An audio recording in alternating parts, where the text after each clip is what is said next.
Almost all American journalism is controlled by a few massive corporations. News Voice is a one-of-a-kind mobile app that tracks the bias and corporate interests that infuse the news stories we consume every day, and it's completely free to use.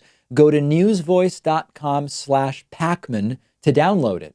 We've previously talked about Donald Trump's anti-vaccine tendencies, and some video from yesterday reveals that it actually seems Donald Trump doesn't even understand vaccinations. Trump had the summit with a bunch of different medical experts and pharmaceutical CEOs that are working on vaccines and treatments for the virus outbreak that we're currently dealing with. I have to refer to it that way to avoid being demonetized on YouTube. I'll tell you about that later this week, but we'll just call it the virus outbreak.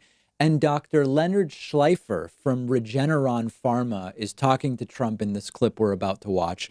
And Trump is just asking the most uninformed questions that sound like what a first or second grader would ask the first time they're learning about how medicine and vaccinations work. Take a look. So this would be a combination of a vaccine, and also it will, put it in a different way, make you better quicker. Yeah, well, think of it this way. If you get immunized with one of these vaccines, you're going to make some antibodies to protect you.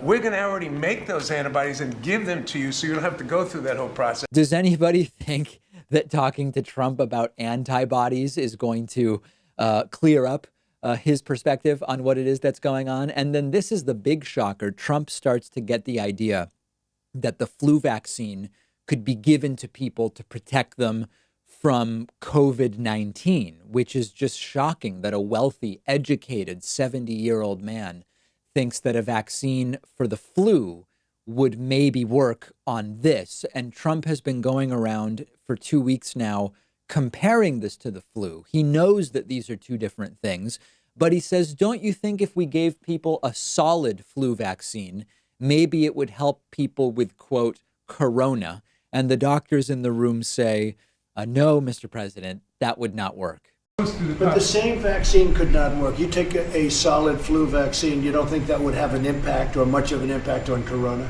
No. Probably not. Probably not. So What about the chickenpox vaccine? Maybe that would help deal with the corona. Guys, he thinks windmills cause cancer. Of course, he doesn't understand vaccines or anything else. And what this actually does is it sheds light onto his anti-vaccine tendencies. The anti-vaccine crowd, when Trump during the debates sort of placated the anti-vaccine movement with some of the things he said, the anti-vaccine movement actually thought, hey, maybe this guy is one of us. When Trump invited Bobby Kennedy Jr., an anti-vaccine advocate, vaccine skeptic, maybe better said, to Trump Tower during the transition period to talk about some vaccine commission or whatever. I don't even know that it ever got put together. The anti-vax crowd thought this guy may be one of us. It turns out Trump doesn't even really understand how vaccines ostensibly work. Never mind, does he have an understanding of the arguments made by the anti-vax community. He just has no idea. And it's just sort of like, sure, anti-vax, yeah, come and meet with me. And you can see the look on his face when you watch these videos. He's having trouble even remotely following the conversation that's taking place in the room. Never mind understanding what the president should understand in a situation like the one he's faced with. And when I saw this video, it's shocking and it's visually stunning to see a president so clueless and in so over his head. But at the same time, it's really demoralizing because this is a problem we're trying to deal with.